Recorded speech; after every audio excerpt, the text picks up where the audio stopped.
The great hall of Vordenhall had not echoed with laughter in 3 years. Everyone in the fortress knew this, though no one dared say it aloud. The servants moved through its carved stone corridors like shadows, quick, careful, eyes fixed to the floor. The banners of House Drakenmere hung from the vaulted ceiling, their black wolves stitched on silver thread, and they swayed in the cold draughts that crept beneath the heavy oak doors every winter night. No amount of hearth fire seemed to warm Vordenhall anymore. People whispered that the cold came from the king himself. King Aldrich Drakenmere stood alone at the window of the western tower. He was 28 years old, and he looked it, not in any sign of age, but in the way that men who have carried too much too early begin to carry it in their bone. His shoulders were broad, and still beneath his black tunic, unbothered by the wind that had pried the shutter loose. The torchlight from the corridor behind him caught the sharp angle of his jaw, the straight bridge of his nose, the dark hair pushed carelessly back from his brow. His eyes, when he turned them toward the snow-dusted courtyard below, were the color of a sky before a storm, gray-black still and impenetrably deep. Women across 3 kingdoms had written poems about those eyes. Aldrich had never read one. Below, the fortress slept. The training grounds were empty, the stables dark. The servants' quarters, a long, low-roofed building along the eastern wall, had gone quiet an hour ago. He could see the faint glow of a single rushlight through one narrow window, someone working late, and he had turned away before he realized he was still watching it. His advisor, Sigurd, had tried to get him to bed twice already.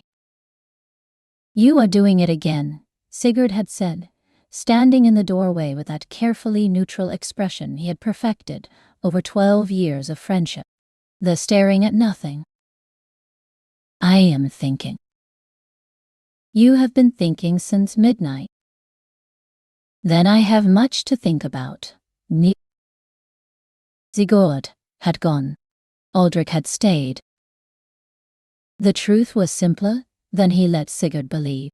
He did not sleep because sleep brought the dream, the same dream, every night for 3 years, and in the dream, the great hall was burning, and a woman's voice was calling his name from somewhere inside the fire, and he could never reach her.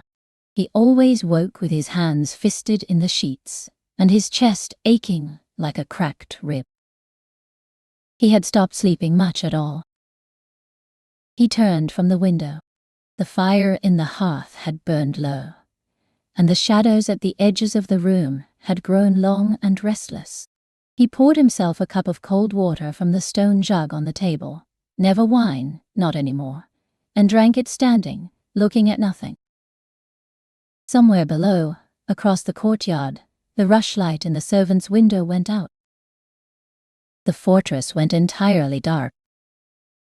Aldrich sat down at his desk and opened the trade agreements that had been waiting for 3 days. He pressed his thumb against the seal of the Thornwick letter and forced his eyes to the words. He did not notice then that the silence had changed, that somewhere beneath the stone and wind, something new had entered it, something that was not the creak of old wood or the distant bark of the kennel hounds. He would notice it tomorrow. Her name was Solveig Ashwood, and she had arrived at Vordenhall 63 days ago with a cart full of debt and an empty stomach. She had counted the days not because she was waiting for them to end, but because counting was something she could control. She counted the flagstones in each corridor she swept.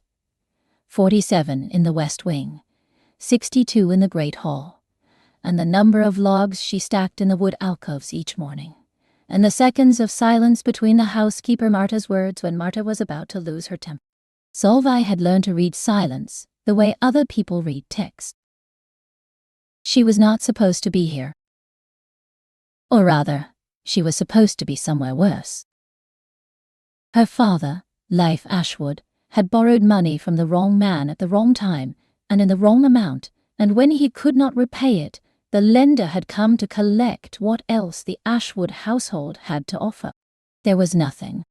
A small farm gone to frost, 2 younger brothers not old enough to work.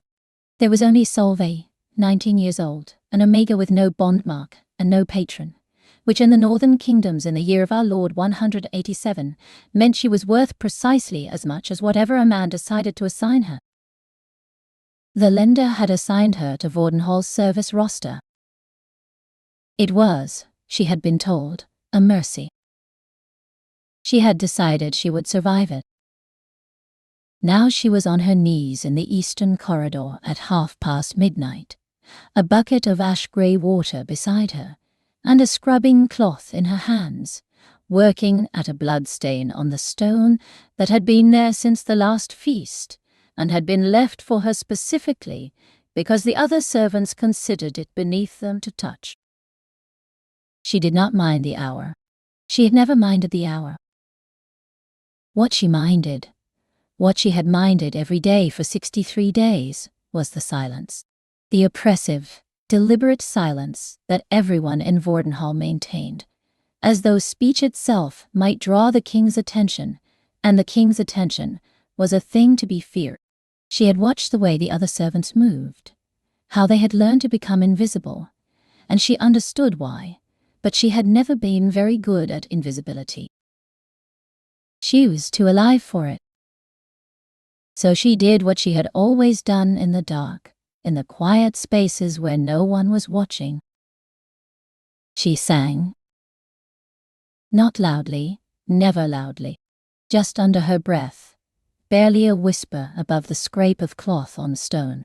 It was her mother's song, the one Astrid Ashwood had hummed while carding wool on winter evenings, a melody that had no proper words in any language Solveig knew, only syllables that felt like warm bread and wood smoke and the press of her mother's hand on her hair. She had been dead for 2 years. The song was all that was left. Heya, heya, lilla sol, Solveig murmured to the cold stone floor. Heya, heya, common hymn. The bucket, the cloth, the stain reluctantly surrendering. She did not hear the footsteps stop at the far end of the corridor. She did not hear the silence change. She only knew the song, and the stone, and the particular way grief became something almost bearable when you poured it into melody. The stain came up. She sat back on her heels, exhaled, pushed the loose braid from her face with the back of her wrist.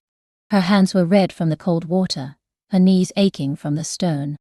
She looked at the clean floor with the same quiet satisfaction she found in all small, finished things. She picked up the bucket and walked back toward the servants' quarters, and did not once look up at the corridor behind her. If she had, she might have seen a shadow standing very still in the dark archway at the far end. She might have seen a man who had not moved since the first note. Aldrich stood in the corridor for a very long time after she had gone. He had come down for no reason he could articulate, restlessness perhaps, or some instinct that drove him from his desk and down the back stair before conscious thought caught up.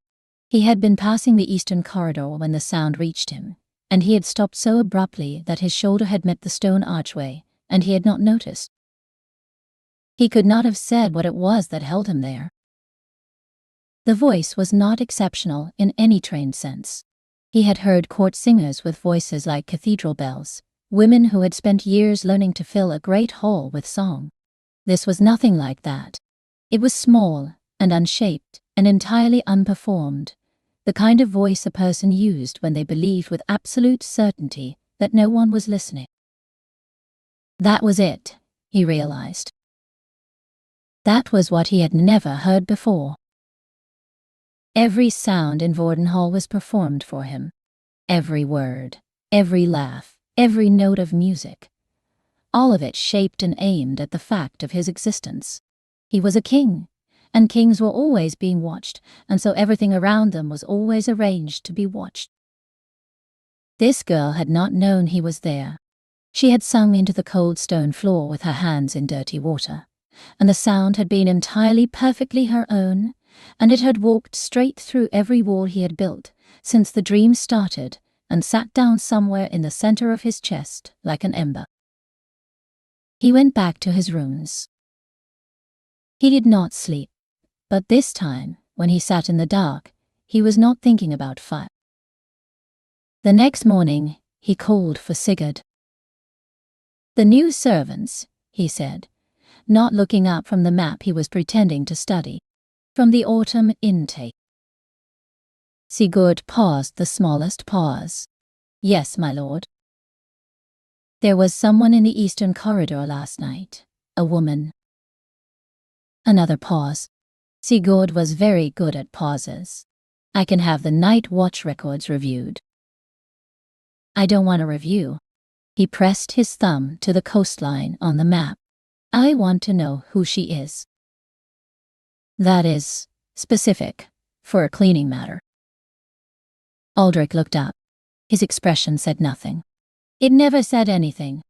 "It is not a cleaning matter, Sigurd." Sigurd took the name back to the records room and returned an hour later with a single sheet of parchment. Solveig Ashwood, Age 19, Undisoli N8, yes, Omega, assigned to general household duties, Eastern and Western Wings. Origin, Ashwood Farmstead, Thornback Valley. Father, Leif Ashwood. No bond patron. No prior service record. Noted by housekeeper Marta as quiet and capable, does not cause trouble. London. And Avayash. Aldrich read it twice. Then he folded it and put it beneath the trade agreements and went back to the Thornwick letter and spent the next 4 hours not thinking about her. He was, by now, very practiced at not thinking about things. It did not work. 3 days later, Solveig took a wrong turn. She could not, in honest reflection, call it entirely accidental. She had been assigned to polish the ceremonial shields in the lesser armory, a tedious but solitary task she had taken on gladly, and when she had finished and gathered her cloths to leave, she had turned left instead of right in the dim corridor and walked directly through an unlocked door she had assumed led to the store cupboard. It led, instead, to the king's private training hall. She knew immediately from the smell, leather and iron and exertion, faintly beneath the cold morning air, and she stopped, her heart dropping straight through the floor. Then she heard breathing.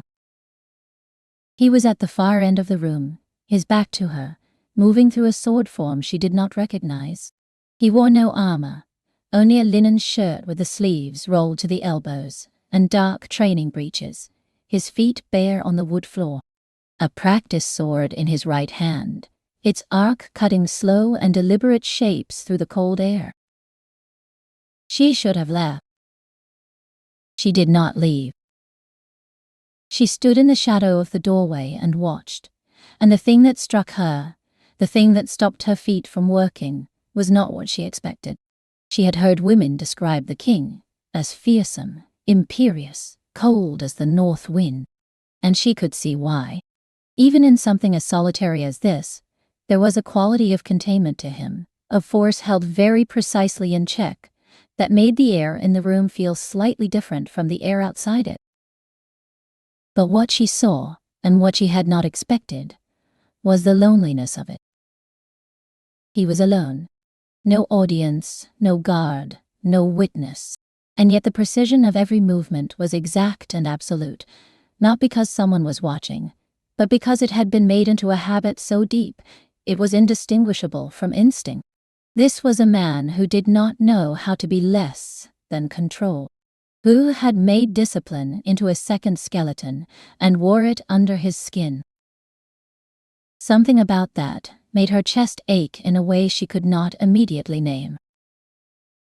The sword arced up, paused, descended. He turned and saw her. The silence that followed was of a particular and terrible quality. Solveig did not run. She was not sure why. Her whole body was telling her to run, and she stood her ground and met his eyes across the long room, and immediately understood why everyone in Vordenhall looked at the floor when he was near. His eyes were the darkest shade of grey-black she had ever seen on a human face, still and depthless in the way of deep water or old iron, and they fixed on her with a quality of absolute attention that felt like being pressed against a wall by something that had not yet decided what it was going to do with you. "You are in the wrong room," he said. His voice was not raised. It never needed to be. "Yes," she swallowed. "I apologize, my lord. I took the wrong door." He looked at her for a moment longer, a moment that lasted approximately 1,000 years, and then he turned away and set the practiced sword on its rack. "See that it doesn't happen again." She left, quickly, and spent the rest of the morning telling herself her heart was beating fast because she had been afraid. It was a very reasonable lie. The order came through Marta, delivered in Marta's particular tone that conveyed distaste without ever saying anything impolite. "You are reassigned to the upper library, beginning this evening. The old collection in the north alcove needs cataloguing and dusting. It has been neglected." Solveig had stood very still. The upper library was in the inner keep. No servant below senior rank entered the inner keep without specific cause. "There must be a mistake," she had said carefully. Marta had looked at her with an expression that suggested the mistake was Solveig's for questioning it. "There is no mistake. The request came from the steward's office. You begin tonight." She had told Ragna, her only friend among the other servants, a sturdy beta girl who had worked at Vordenhall for 5 years, and Ragna had gone very quiet. "That's the library where the king works in the evenings," Ragna had said. "I know." Solveig did too. "I know." She had met Ragna's eyes. "I'm not going to do anything foolish." "You walked into his private training hall 3 days ago." "That was an accident." Ragna had looked unconvinced. The library was larger than she had expected. 2 stories of shelved volumes, the upper level accessible by an iron spiral stair, the whole room lit in the evening by 4 iron chandeliers, and the hearth fire that occupied most of the north wall. It smelled of beeswax and old vellum and something else she could not name, something dry and faintly metallic and warmer than the rest of the fortress. She was on the upper level, her back to the stair, carefully removing volumes from a shelf and checking each one against a hand-copied inventory list, when she heard the door below open. She did not look down. She heard the creak of the chair at the large table, the slide of parchment across wood, the particular quiet of someone who was very accustomed to working alone and expected to continue doing so. She worked as silently as she could. For an hour, neither of them spoke. The only sounds were the hearth fire and the occasional turn of a page and the soft displacement of air when she moved along the shelf. She became aware, in the precise and slightly terrible way she always became aware of things, of the specific quality of his silence. It was not hostile. It was not anything she could point to. It was simply the silence of someone who had let another person exist in the same room without asking them to leave, and the weight of that small dispensation was somehow more present than any words might have been. "What are you reading?" he said. She nearly dropped the volume in her hands. She steadied it, turned carefully, looked down over the iron railing. He had not looked up from his own parchment. His quill was poised between 2 words. A survey of Northmark trade routes, she said, after a moment. From the 5th King's reign. I was checking the date. She paused. The binding is damaged, my lord. I wasn't certain if it should be included in the primary catalogue or flagged for repair. He looked up then, briefly. His eyes moved from the volume in her hands to her face and back again. Flag it for repair, he said. It's not to be discarded. Yes, my lord. He went back to his parchment. She went back to her shelf. She stood there for a long moment, with the damaged survey pressed to her chest, her heart beating in a way that was doing its absolute best to be unremarkable and failing completely. Stop it, she told it firmly. It did not stop. It became a pattern before either of them acknowledged it was a pattern. Every third evening, she was in the upper library. Every third evening, he came. They did not plan it, or rather, she did not plan it, and she told herself that he simply had not bothered to change the arrangement, which meant nothing. The conversations were brief, and never personal. He asked about the catalogue's progress. She reported it. Once, she pointed out that 2 volumes had been misattributed and shelved under the wrong reign, and he had looked at her with an expression she could not read and said, "You know history?" "My mother taught me to read," she said. She thought it important. He had not replied to that immediately. He had looked at the window instead, where the winter dark pressed against the glass. "It is important," he had said finally, and gone back to his work. She thought about those 3 words for 3 days. The night he stayed later than usual, the fire had burned low before she noticed. She had been deep in the cataloguing, and when she finally descended the spiral stair to add the final entries to the main inventory on the table, she found the hearth reduced to coals, and the candles guttered to stubs, and the king still at his desk. Unmoving, his chin rested in one hand, his quill untouched. He was asleep. She knew with absolute certainty that she should leave, that she should set down the ledger and walk out and forget what she had seen.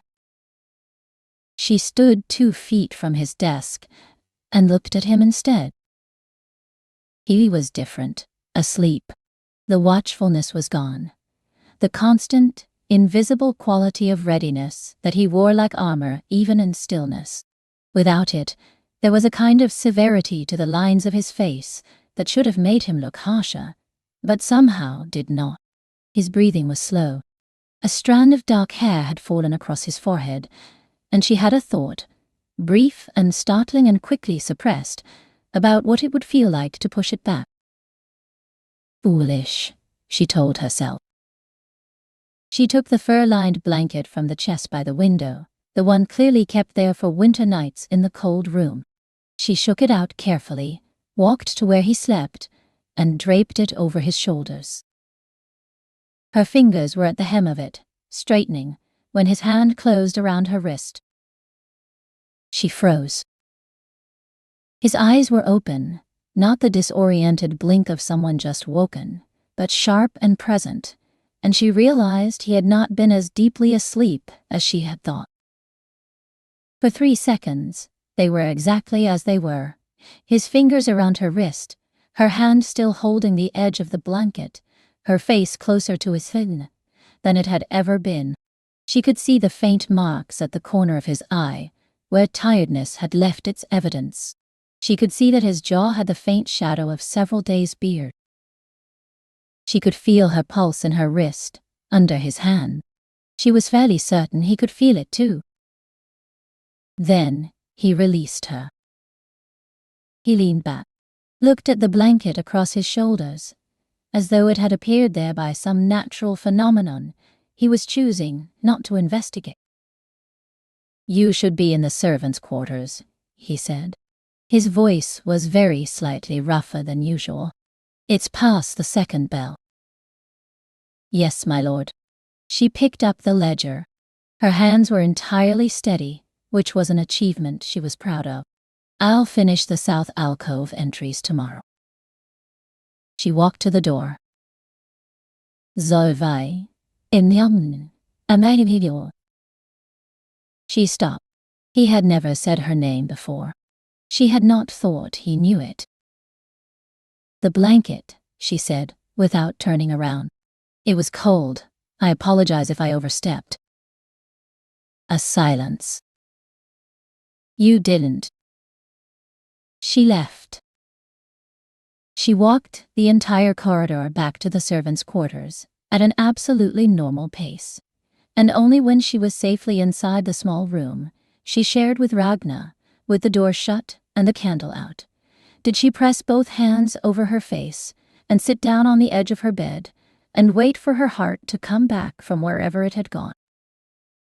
There was a word in the Old Norse tongue, dragfylgja, that meant something like the pull that finds you before you are ready. Healers used it for mateborne symptoms. The text described it clinically: elevated body temperature, heightened olfactory sensitivity, disrupted sleep. Solveig had read those texts. Reading them and experiencing them were, she was now discovering, entirely different things. It started with the scent. She had noticed it in the library, a quality in the air near the hearth when he was present, something that her mind kept trying to categorize as wood smoke or pine resin or the cold mineral smell of snowmelt, and that was none of those things. It was deeper than any of them. It was the kind of smell that did something to the base of her spine, that she did not have appropriate words for, something warm and directive, like a hand placed firmly at the small of her back. It got worse, or better, or something, after the blanket. Now every time she entered the library and the scent hit her, her body had a very specific and extremely inconvenient opinion about it, and she spent significant energy every evening telling her body that it was being unreasonable, and that she was a servant, and he was a king, and the two categories did not overlap in any way that ended well for the person in the first category. She had told none of this to Ragna, because Ragna would have either panicked or made it into a gossip item, and Solveig wanted neither. She told herself it was manageable. Then he walked into the library on the 4th week of their arrangement, and he was not wearing his customary heavy tunic, only a plain linen shirt, open at the throat because he had apparently been interrupted in dressing, and he had set his documents on the table before he registered her presence on the upper level, and when he looked up and saw her, something moved in his expression so quickly, she nearly missed it. She did not miss it. He had the same look she had seen in the training hall, the look of a man who had encountered something his defenses had not prepared for. "Good," said some traitorous part of her quietly. "Absolutely not," she replied. That night, she was attempting to retrieve a volume from the highest shelf. The iron library ladder had been pushed to the far end of the alcove, and she judged that she could reach it if she stood on the second rung of the stair railing, which was a miscalculation. The railing was older than it looked. She felt it give before she registered what was happening, and then she was falling, and she had time for exactly one sharp intake of breath before she did not hit the floor. She hit him instead. He had moved from the desk to the base of the stair in what must have been a very short time, and was now standing with one arm across her back and one under her knees, the whole solid fact of him present between her and the floor, and she was held against his chest with both her hands gripped in the front of his shirt. The room had gone very still. She became aware, in precise sequence, of the following things: the warmth radiating through the linen under her hands, the way his arm against her back was neither rough nor gentle, but simply there, entirely certain of itself, the sound of his breathing, which had quickened, her own heartbeat, which was conducting itself with absolutely no dignity whatsoever. She looked up. He was looking down at her. His eyes were darker than she had ever seen them, the grey almost entirely swallowed up, and there was something in his expression that her chest recognized before her mind could name it, something vast and very carefully controlled. "Are you hurt?" His voice was even. His arm had not moved. "No. Oh, hi." Her voice was considerably less even. "I know, thank you." He set her down, slowly, as though the transaction required care. Her feet found the floor. His hands remained at her waist for exactly one breath longer than was strictly necessary before they withdrew. She stepped back. So did he. "The ladder," he said after a moment, "is there for a reason." I noticed. The corner of his mouth moved. Not a smile, quite, but the place where a smile might live, if it were ever allowed out. She turned back to the shelf before he could see her face. She did not get the book that night. Her hands would not have held it steadily enough. It was Sigurd who came to her, which she had not expected. The king's advisor arrived at the library door the following afternoon, while she was working alone, and he paused in the entrance with the careful expression of a man delivering complicated news. "There's been an incident," he said, "during the sparring session. His arm." He paused. "He won't let the healer near it. He says it doesn't require attention." She set down the volume she was holding. "And why?" she asked carefully. "Are you telling me?" Sigurd looked at her for a long moment with the expression of a man who had decided not to ask himself too many questions about why he was doing what he was doing. "Because you're the only person in this fortress who doesn't flinch when he's in a temper," he said simply. "And the cut should be clean." She looked at the door, then back at Sigurd. "All right," she said. He was in his private chamber, sitting at the window, his left arm resting on the sill. She could see the wound from the doorway, a long cut along the outer forearm, the kind a blade leaves when it finds the gap between braces, still welling red and insufficiently bandaged with what appeared to be a strip torn from a spare tunic. He looked at her when she came in, then at the cloth and basin she was carrying. "Sigurd," he said flatly. "Sigurd," she confirmed, setting the basin on the table beside the window. "The cut needs cleaning, my lord. If it becomes septis." "I know what happens when wounds become septic." "Then you know why I'm here." A silence in which she could feel his resistance as a physical thing, a pressure in the room. Then he turned away from the window and held out his arm. She drew up the small chair and sat.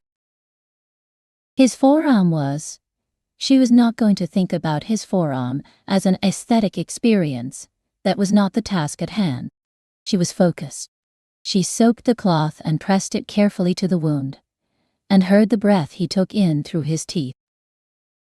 "I can go slower," she said. "I didn't say anything." "You breathed loudly." His eyes moved to her face. She kept hers on the wound. "I breathe loudly," he said, "because it hurts." "I know." She cleaned the cut in slow, careful strokes. "The soldiers who come through the healer's station in the village are always worse about this than the farmers. The farmers are used to working through pain. The soldiers know how to swing a sword but have strong opinions about being tended to. I have no opinion about being tended to."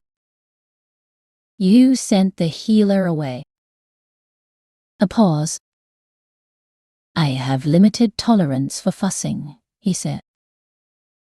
She dipped the cloth again and pressed it lightly to the worst part of the cut, and felt his arm go very slightly rigid under her hands. She did not stop working.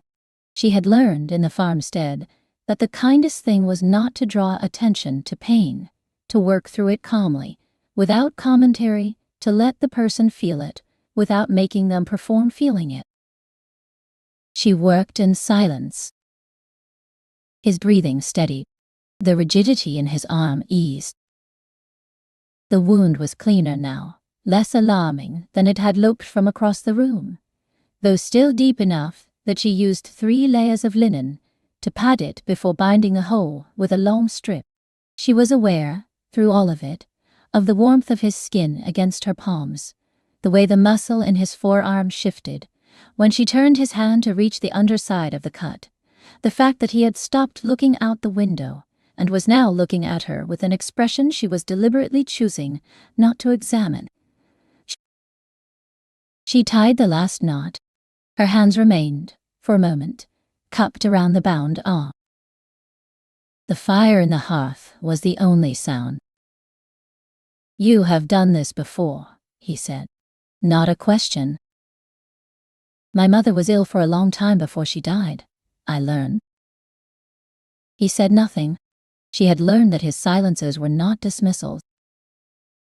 "She used to say," Solveig continued, without fully deciding to, "that tending to someone properly was the highest form of attention you could give them. More than words." She looked at the bandage rather than at him. "I thought it was something she said to make me feel useful. I think she meant it, though." The room was very quiet. "She sounds," he said slowly, "like someone worth learning from." Solveig looked up. He was watching her with something in his eyes she had not seen there before. Not the calculating attention of a king in assessing a situation, but something simpler and older, something that looked almost like recognition. She realized she had been holding his arm for considerably longer than was medically necessary. She released it, stood, began gathering the cloths. "The binding should be changed by morning," she said. Her voice was almost entirely steady. "I'll leave spare linen in the corridor." She was at the door. "Solveig, into den, aneringon, chill vidius." She stopped, turned. He was sitting exactly as she had left him, his bound arm resting across his knee, his eyes on her with that quiet attention that she was beginning to understand was not a small thing from him. It was perhaps the largest thing he had. "Thank you," he said. She nodded once, precisely, and left before the warmth in her chest could reach her face. She dreamed of warmth. Not fire, not sunlight, just warmth, the specific quality of it that lived in the narrow space between 2 bodies when they were very close, the kind that built slowly and could not be rushed. She woke from it twice in the same night and lay in the dark of the servants' dormitory, with her hand pressed to her sternum as though she was checking for damage. Ragnar, from the other pallet, said without opening her eyes, "You're doing it again." "Doing what?" "Lying awake, catastrophizing." "I'm not catastrophizing, I'm thinking." "You think like you're catastrophizing." Solveig pulled her blanket over her face and stared at the underside of the wool. She was not catastrophizing. She was being pragmatic. She was cataloguing the evidence and arriving at the correct conclusion, which was that she was developing feelings for a man who was, by every measure of her current circumstances, completely and entirely beyond her reach. Not in a romantic sense. She wasn't being fanciful about that. She knew exactly who she was, a farm girl in service for her father's debts, an omega with no bond mark and no patron, tolerated in his library because she was useful and quiet. Whatever she felt was her problem, not his, and it would remain that way. She was still working on not thinking about his forearm. She began to notice the signs in herself before she recognized them for what they were.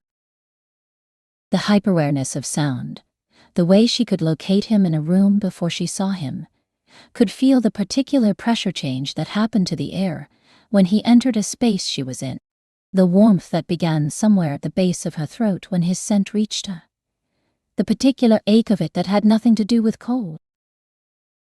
She was 9 days into cataloguing the south alcove when she looked at the inventory list and realized she had written the same entry 3 times because she had been watching the fall of his shadow across the library floor instead of watching the page. She closed the ledger and pressed her forehead to the shelf. Dragonfylgja, the healer's text had said, the pull that finds you before you are ready. She was emphatically, entirely not ready. He noticed something had changed before she said anything. Of course he did. He noticed everything. She was quieter than usual, more careful in the library, more precise in her movements, maintaining a slightly greater distance than she had developed the habit of keeping. He did not comment on it. He simply worked, as he always did, and occasionally let his gaze move to where she was, and she could feel each time he did it like the touch of a single finger against the back of her neck. On the 10th day of her careful distance, he set down his quill and said, without looking up from the parchment, "Are you going to tell me what's wrong, or shall I simply wonder?" She came very still on the upper level. Then she picked up a volume and carried it carefully to the inventory list. "Nothing is wrong, my lord. You've been avoiding the south end of this room for a week. The south end is where I work." She entered the title in the ledger. "I have been working in a different order than planned. The north alcove volumes needed. Solvay, Toradem Tön, Gnaitiahan, and Altian, Sil." She stopped writing. "Look at me." She looked down at him over the railing. He was watching her with that direct, patient attention. No frustration in it, no demand, just the simple, unanswerable weight of his entire focus. "I made you uncomfortable," he said. "At some point, I would like to know when." She stared at him. That was not what she had expected him to say. She had expected to be told she was being inefficient, or perhaps told nothing at all, simply been reassigned. "You didn't," she said. And then, because he was still looking at her with that expression that made honest speech involuntary, "The discomfort is mine. It's not something you did." A long moment. "Come down," he said. She came down. She stood at the end of the table. He sat at the other end, and for a moment they simply regarded each other across the length of it, this strange territory they had built between them over weeks of quiet evenings. And she thought that she would rather stand here for the rest of her life than anywhere else, and that thought was so terrifying that she almost turned and walked out. "Do you know what Dragonfylgja is?" he asked. The blood left her face and came back hot. "Yes," she said. He nodded once. He was looking at the table. "I've spoken to the healer. The symptomology is consistent." He paused. "You should know that I did not arrange this. I wasn't aware of it before Sigurd." "I know," she said quietly. "I know you didn't." He looked at her then. "What do you want to do?" he asked. She had not expected that either. She had expected him to tell her what would happen, to inform her of his decision, to issue a directive about how the bond would or would not be pursued. She had not expected to be asked. She looked at her hands, then at him. "I don't know," she said honestly. I haven't." She stopped, tried again. "I came here to survive a debt. I didn't come here to feel—" She couldn't finish that sentence. "I'm a maid, my lord, whatever this is." "Do not," he said, quietly. "Finish that sentence." She looked at him. "You are not less than anything," he said. "I will not hear it from you." The fire crackled. Somewhere outside, the wind pressed at the high windows. She thought she might be in some amount of trouble. The woman arrived at Vordenhall on a Tuesday, which Solveig would later think was far too mundane a day for the kind of disruption that followed her. Lady Ingrid Solviken was the daughter of the Earl of Solviken, 22 years old. Beta, beautiful in the particular way that had been carefully curated and invested in over many years by people with a great deal to gain from her beauty. She arrived with a retinue of 6 ladies, 2 carts of baggage, and the implicit understanding, which had apparently been in negotiation for some months, that she would shortly become the future Queen of Vordenhall. Ragnar told Solveig this in a whisper over the evening meal. Solveig was quiet for a long time afterward. "He didn't tell you," Ragnar said, watching her face. "He didn't need to tell me." Her voice was entirely even. It's a political arrangement. It has nothing to do with..." She stopped, started again. "It's the correct decision for the kingdom." "That's not what I asked." Solveig looked at her bowl of broth. "No," she said. "He didn't tell me." She saw them together in the great hall the following afternoon. She was crossing with a load of fresh linens, head down, invisible, as she had trained herself to be, when she heard Lady Ingrid's voice carrying clearly across the stone, bright and musical, and entirely without self-consciousness. She looked up once, without meaning to. He was standing at the far end of the hall, listening to something Ingrid was saying. He had the look he wore at formal functions. Attentive but closed, polite in the impersonal way of someone fulfilling an obligation. Nothing in his face was wrong. Nothing was right either. He was simply absent in some essential way, performing presence without providing it. She looked away quickly. She felt in the space between her ribs a very specific and extremely unwelcome thing. She set it aside and carried the linens where they needed to go, and was very good for the rest of the afternoon. That evening, she did not go to the library. She told herself it was because Marta had given her additional work. This was partially true.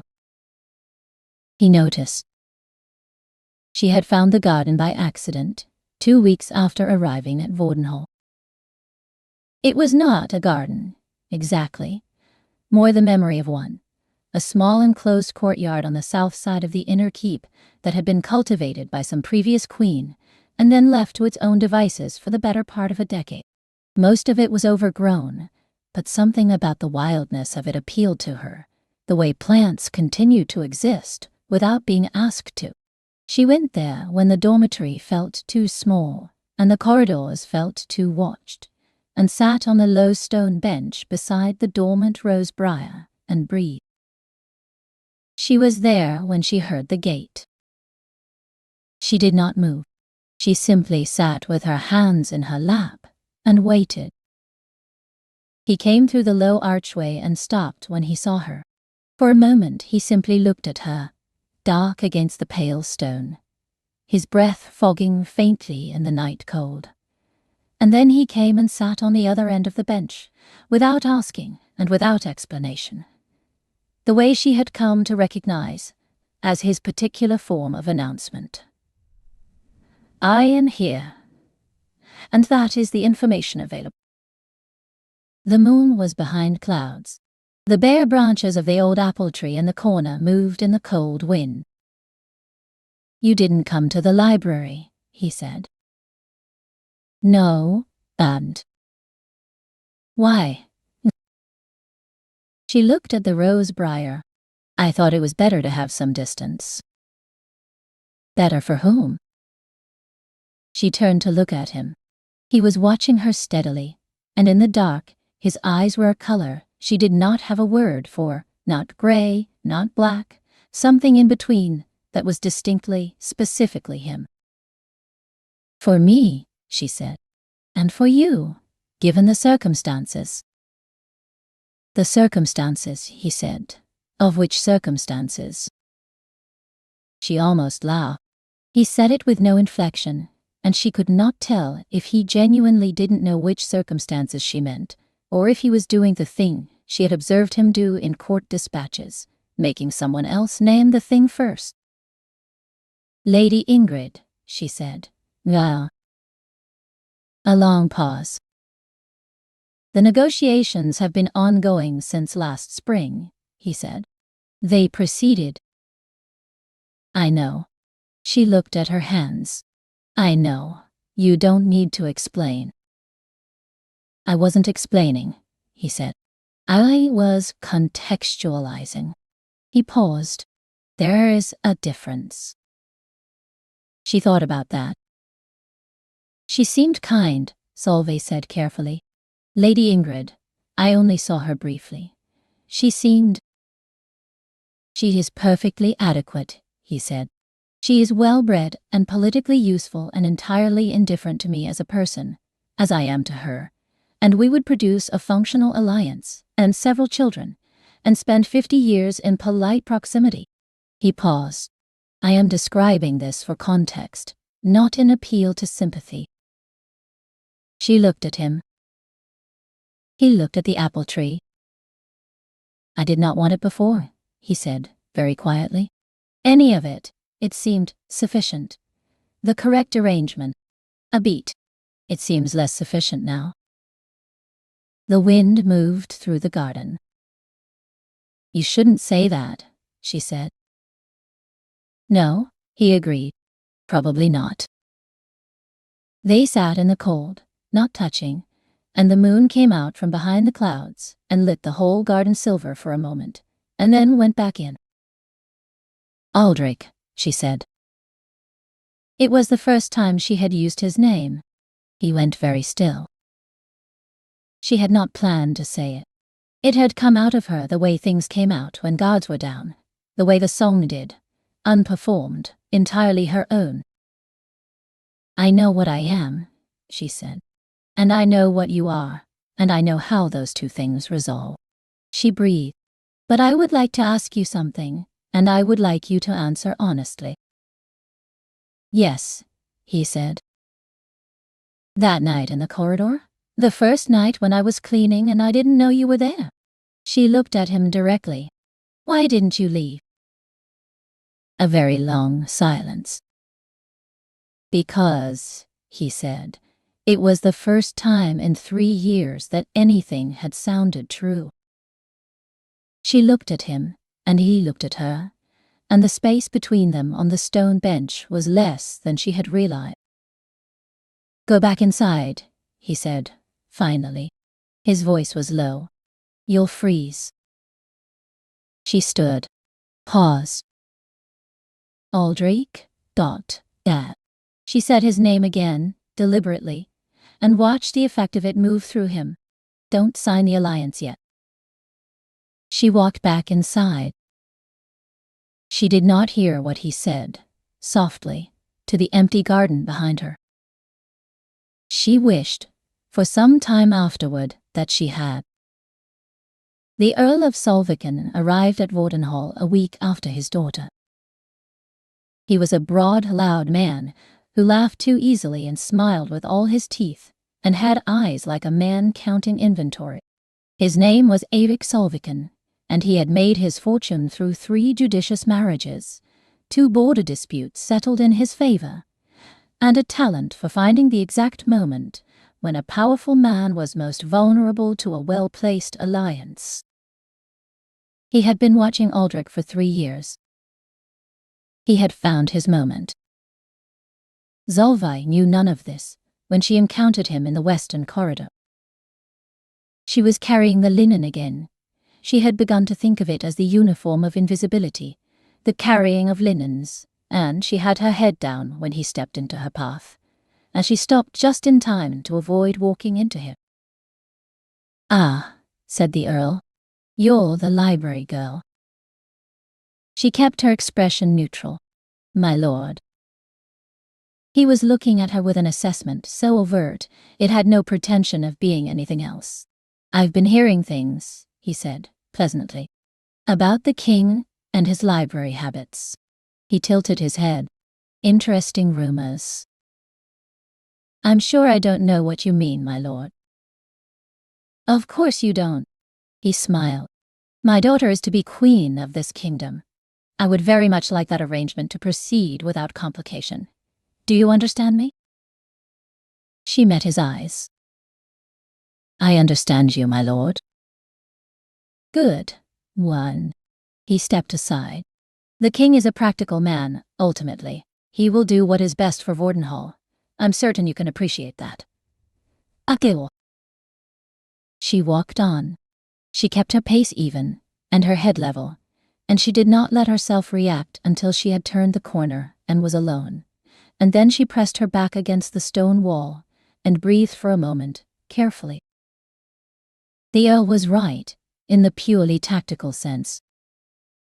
The Earl was entirely, obviously right.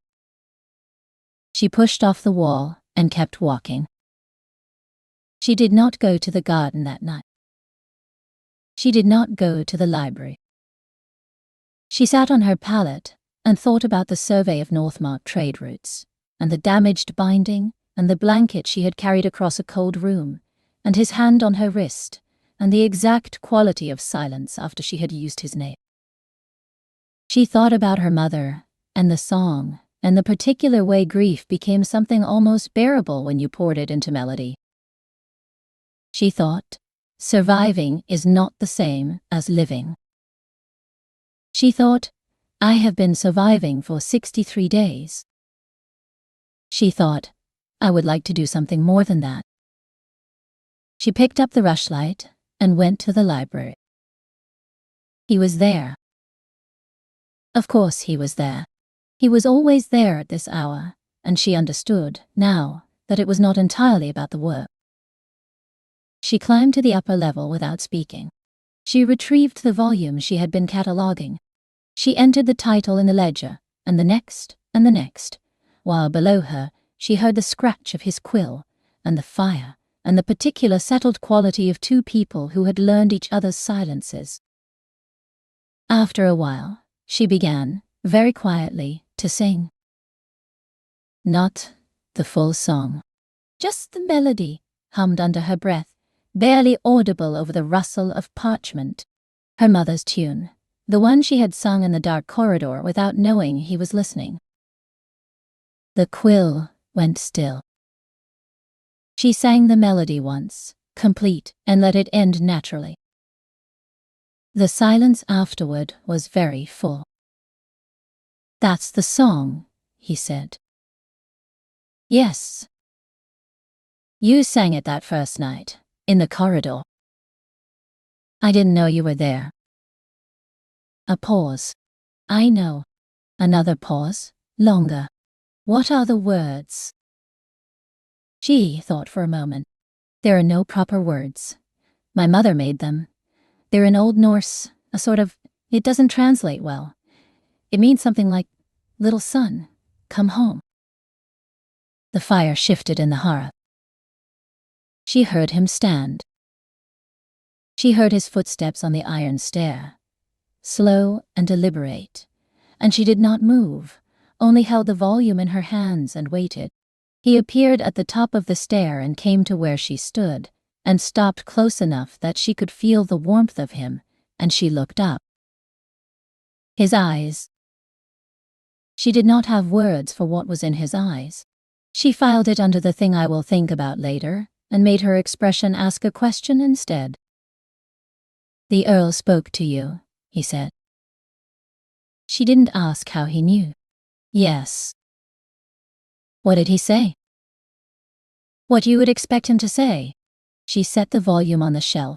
He's protecting his investment. It's reasonable. It's not. She looked at him. Aldrich. He doesn't speak to people in my household, he said, and his voice had that quality, the low, absolute quality of bedrock. Not about me, not about anything regarding this. He wants the alliance to hold. The alliance, he said, is not going to hold. She stared. He looked at her with the directness that she had learned, meant there was nothing behind it but truth. "I ended the negotiations this morning," he said. "I sent the letter before he arrived. I should have told you. A beat. I am telling you now." She became aware that her hands had found the front of his tunic without consulting her.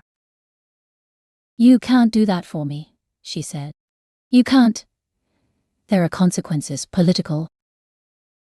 "I know the consequences." "Sigurd will." "Sigurd already knows. He told me to stop being an idiot 3 weeks ago." He paused. He was not incorrect. She made a sound that was almost a laugh. His hands came up and settled at her waist, and she felt the warmth of them through the linen of her shift, and every thought she had been marshalling for approximately 40 days dissolved completely. "I don't know," she said carefully, "what you want from this." "I know what I want," he said. "I have known for some time. What I don't know is whether you—" "Yes," she said. He stopped. "Yes," she said again, quieter.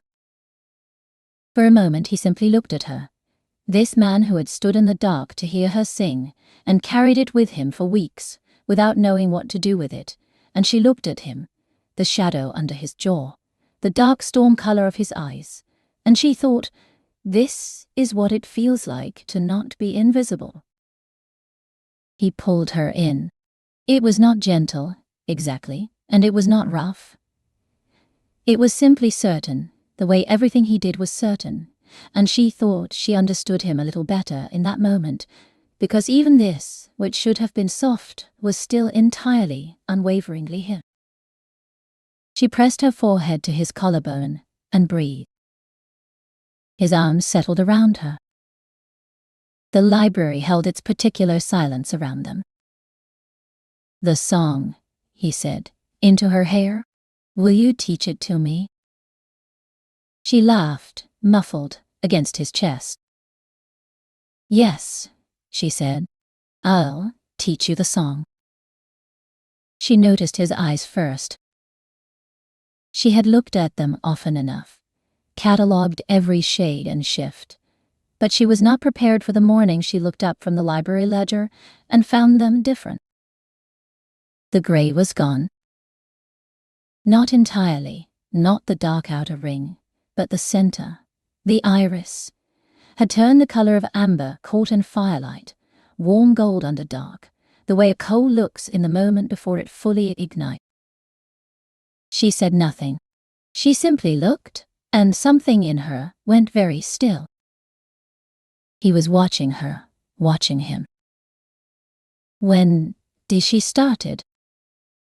"2 days ago," he said. "I noticed it in the glass." She crossed the room to him, slowly, and looked. Up close, the gold was deeper than amber, tawny and live, like the last light before sunset. She reached up, not quite touching, her fingers at the edge of his face. He let her look. "The old texts say, she started." "I know what the old texts say," he said quietly. She lowered her hand, met his eyes, his extraordinary, impossible, gold-dark eyes. "Are you afraid?" she asked. He thought about it, which was, she had come to understand, one of his finest qualities, that he thought before he answered, always. "No," he said. "Neither am I," she said.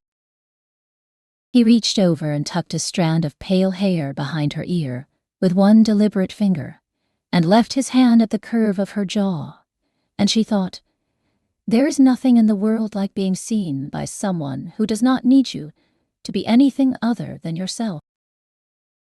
The Earl of Solviken, it turned out, was not the kind of man who received reversals gracefully. He did not rage. Men of his kind rarely did, openly. He went very still, thanked the king for his candor, and departed the hall with his daughter in a manner that was meticulously, icily civil, and had Sigurd privately tracking every contact he made in the following week. It was Sigurd who came to Solveig on the 4th day. "He's been asking questions about you," he said, in the tone of a man delivering weather. "The Earl, about your family, your father's death." She set the volume down carefully. And your father is in Solviken's territory." Sigurd looked at her steadily. "The Earl owns that debt now. He bought it this morning." The room was very quiet for a moment. "He's going to use it," she said. "He already has. A rider was sent this morning to the Ashwood farmstead with a demand for full payment. If your father can't pay—" Sigurd paused. "Your brothers are old enough to be taken as labor now." She sat down. Not because she needed to, but because standing felt briefly impossible. She had thought she was the only one at risk.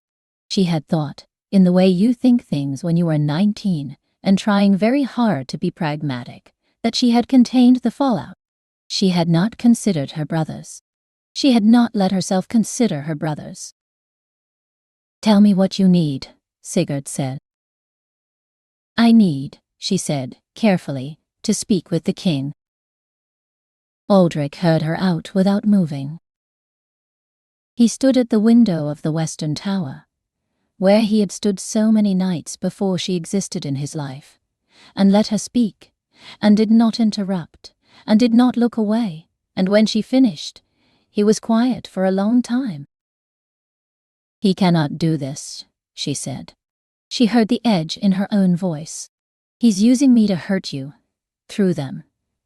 They have nothing to do with—" "I know what he's doing." He turned from the window. "Don't," she said quickly. "Don't. If you respond directly, if it looks like you're protecting me against an earl, the council—" "The council," he said, "will follow my direction, or they will find themselves on the wrong side of a conversation they are ill-equipped to win." He paused. "So have I." She stopped.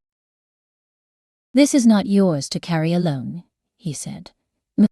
His voice was not soft. He was not, she had come to understand, a man who expressed care softly. But it was absolute. The way the best things he said were absolute. "Do you understand me?" She looked at him. "I have been surviving alone for a very long time," she thought. "I do not know what else to be." "I'm still learning that," she said honestly. He crossed the room, stopped in front of her. His hand came up and pressed once, firmly, flat-palmed over her collarbone. A claim, an anchor, something entirely him. "Learn faster," he said. She pressed her hand over his. "I'm trying," she said. He was thorough and entirely unsentimental about it. The debt was repaid from the royal treasury, not a gift, officially, but a reclassification of Solvey's service record from bonded labor to royal household staff, which cleared the original transaction under fortress law and left the Earl with no legal claim. It had been done, Sigurd explained to her the following morning, in paperwork that had been prepared before she had asked for help. She stood in the middle of the library and stared at him. "He had it ready," she said. Sigurd gave her the expression of a man who had been not saying things for a very long time. "He had it ready," he confirmed. She thought about this for a moment. "How long?" Sigurd looked at the ceiling. "Since the week after the blanket." She sat down on the nearest chair. Her hands were entirely steady, which was, she felt, not particularly fair. "He's an idiot," she said. "He is," Sigurd agreed warmly. "But he's getting better." She found Aldrich in the training hall. He was in the middle of a sword form, not the controlled, solitary practice she had watched through the wrong door, but a full sparring session with 2 of the guard, and she stood in the actual doorway this time and watched him move. She had never watched him fight before. She found she needed a moment with it. He moved like water, finding the fastest path downhill. No wasted motion, no hesitation, no ego in any individual movement. He was not fighting so much as thinking in motion, and she understood, watching, how he had survived everything that had tried to take him down over the years. It was not brute force. It was patience made into a weapon. He saw her in the doorway and stopped the session. He came toward her, pulling a cloth across his face, and she thought, this is the man that half the women in 5 kingdoms have tried to get near, and she thought, he is coming toward me, and she thought, I will never entirely get used to that. The papers went through, she said. I know. You should have told me what you were doing. Yes, he said. You did it anyway without telling me. Yes. He was watching her with the faint watchfulness that passed for sheepishness in him. The slightest tightening around the eyes, the very small adjustment of expression that meant he knew he had done something that required acknowledging. She looked at him for a long moment. Thank you, she said. He said nothing, only reached out and tucked the strand of hair, the perpetual escaped strand, behind her ear, and let his thumb rest for a moment against her cheekbone, and she turned her face very slightly into the warmth of his palm, like a confession. Come to the library tonight, he said. I'll come to the library tonight, she said. He went back to the sparring session. She went back to the cataloguing. The world was, for a moment, exactly as it should be. That evening, she finished the catalogue. The last volume was a small, battered collection of Northern saga poems. Its cover soft with age, the binding repaired at some point with a different thread that showed in the spine, like a healed scar. She entered its title in the ledger, closed the ledger, and stood for a moment in the upper alcove looking at the rows of ordered spines, all catalogued, all placed correctly, all accounted for. She heard him come in below. She sat on the iron stair, up high, and looked down at him settling at the table, the familiar motion of it, the candle, the parchment, the particular quality of his stillness. I finished, she said. He looked up. I know. I saw the ledger. A beat. It's good work. She smiled, just slightly, and he caught it. What? He said. Nothing. Just. She looked at the shelves. I've been cataloging these books for 40 days, and I think I know them better than they know themselves. She paused. That one. There. The green binding. 3rd shelf from the right. Do you know what's in it? He looked at the shelf she'd indicated. No. It's a love letter. Someone copied an entire letter into the end papers. Both sides. It's unsigned. The handwriting is terrible. She hugged the saga poem collection to her chest. It's beautiful. He was looking at her. I have been trying, he said, after a moment, for quite some time, to say something equivalent. I find myself. He stopped, unequipped. She came down the iron stair. She crossed the room. She set the saga poems on the table in front of him, opened to the title page, and leaned on the table edge beside the book. You don't have to say it, she said. You have never had to say it. He looked up at her. You came and sat beside me in a frozen garden, she said. You kept a blanket in the cold room. You had my father's debt cleared before I knew I needed it. She met his eyes, golden dark, watching, utterly still in the way of deep water. I don't need the words, Aldrich. I know what you mean.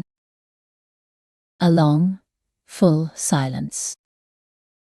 He reached across the table and turned her hand over, palm up, and held it, not grasping, just present, just there. Stay, he said. One word. All the weight in the world in it. She turned her hand and laced her fingers with his. I'm staying, she said. There is a room in the north alcove of Warden Hall's inner library that the later records call the Sangkammer, the song room, though no formal name was ever given to it by its primary occupants. What the records do note, in the dry way of household accounts and feast day inventories, is that beginning in the winter of 187 and continuing for many years thereafter, the upper library was lit until well past midnight on certain evenings. That the king's personal records show a marked decrease in unsigned paperwork left incomplete from this period forward. That, the housekeeper Marta noted, with some bewilderment, that the north alcove cataloguing had been extended twice at the king's personal request, despite being long since complete. What the records do not note, because no one in Vordenhall would have thought to record it, being too accustomed to it by then, is the sound that sometimes drifted from the library windows on quiet winter nights, down into the snow-dusted courtyard, where the guards would occasionally pause in their rounds and look up toward the amberlit glass. Two voices, an old melody with no proper words, one steady and certain, unornamented, one that had always known how to carry a song into the dark and bring it back whole. Heya, heya, Lilla Sultan. Little son, come home. The strongest thing in this fortress, Sigurd would say, many years later, to anyone who asked about the king's match, was not his sword arm. It was that he stood still in a cold corridor one winter night and let himself be changed. He would pause. She was scrubbing the floor. He never told her that part until they had been married 7 years. She threw the saga poem collection at him. Did it hit him? Sigurd would smile. He caught it, he always did.